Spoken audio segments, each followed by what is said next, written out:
please fire away with questions whenever you're ready. Like, what were your emotions like from like after the South Carolina loss to seeing Miami lose and then going through last week, just like the last 10 days or so for you personally? What's that been like? Yeah, obviously, it's a bit of a roller coaster of emotions, but it's college football. Anything can happen. So, second we saw that we were in the ACC championship, it's just full speed ahead on SMU and try and make the most of the opportunity. God gave us an opportunity to redeem ourselves, and it was up to us to make the most of it. Like when you look at this season as a whole and just sort of the product this offensive line has put out, just you're going to be able to reflect on this first year with Matt Luke and just what this position group has been able to transform into? Yeah, obviously I think we've improved as an offensive line, but I think there's still a bunch of room for improvement for us. Just kind of, as Coach Luke says, making our layups, making sure that when we have a favorable look, we make the most of it, and then just continuing to cement a tradition, if you want to call it that, kind of a standard in the offensive line room. So, the guys who come in know exactly how we do things, and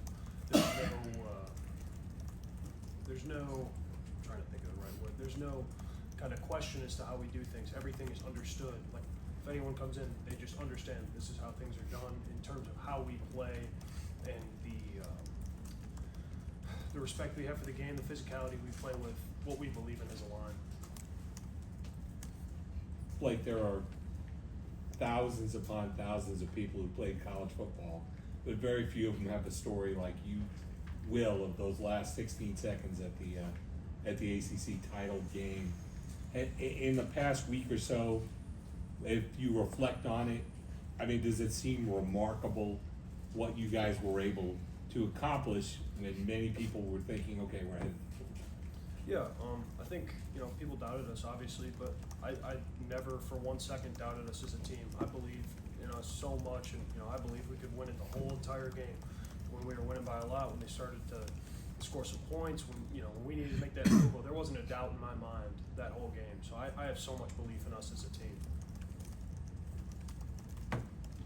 So the injuries to the line, what can you say about the perseverance of the group and guys fighting back and coming back? And I know you're kind of in a spot right now where depth is limited, ton of snaps. Just what's like that been like for y'all on the stretch?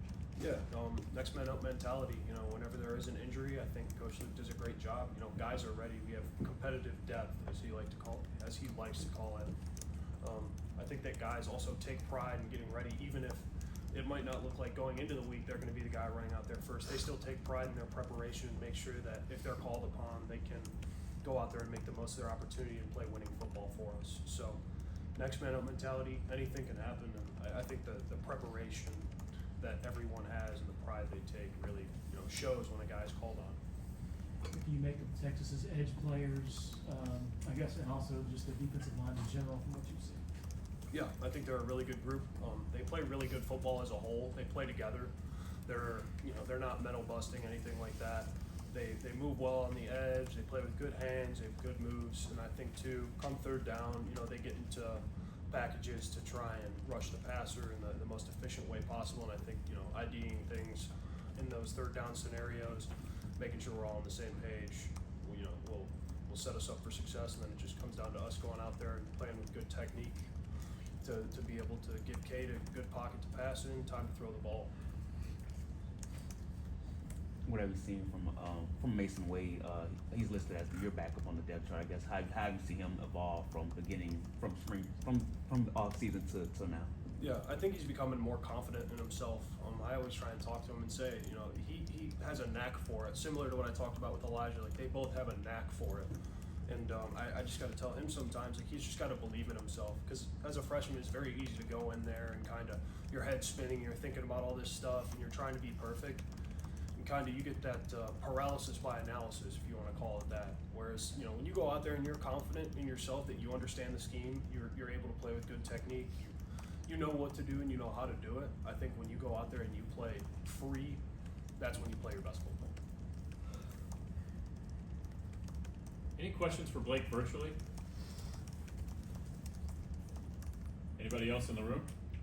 I know you don't do it for awards, but what's it like to see your name pop up on an all ACC team? And just kind of what's the feeling when you get like that notification? Like, how'd you find out for the first back after practice and had a text from out of my phone saying he was proud of me, and that really made me happy. You know, I always try and make my family proud with what I do, and to see my dad saying that he was proud of me and that I got that accolade was a good feeling. But obviously, tons to improve still. There's a bunch of stuff when I watch myself that I'd like to improve, and going into this week, I'd like to address that, make sure I'm, week to week, a guy on the rise. Barrett was telling us that he had that sign after the ACC title game with us against the world because Coach Sweeney had said it to you guys, I guess, the week before. Like, how much is that a mentality for you guys, just you versus everyone else? Yeah, obviously, it's, we go out there and it's, we believe in us, but, sometimes other people around you aren't gonna believe, and you gotta make them believe, basically. And I think that if we go out there and we play really good football, you saw it in the first half of the SMU game, what we can do. I think we just need to harness that for 4 quarters, and, there will be a lot of believers out there. Do you like going into a truly hostile environment for the first playoff game, at Texas, in their stadium, to all their fans, all of that? Yeah, obviously it'll be cool, try to not let the outside noise creep in, but, I think we've, just practicing with the crowd noise this week probably, as we do when we go on away games, and then, like I said, just knowing what you're supposed to do in terms of, assignment and stuff, so you're not out there and the crowd noise isn't bearing down on you and all that. Like I said about Mason, just when you're confident in what you do and how you do it, outside factors don't affect you, but when there's indecision, the outside factors have a chance to affect you. So just making sure we're confident, everyone's confident, and everyone believes. I think their stadium holds over 100,000 people. Have you ever played in a venue that big, that massive? I don't believe so. I know when I was a recruit, I kind of went to different places with stadiums like that, but it'll be different playing in something like that. But like I said, try to not let that be a factor, and hopefully, just be locked in on what we do, and play our game, and not let outside factors creep in. Anyone else for Blake?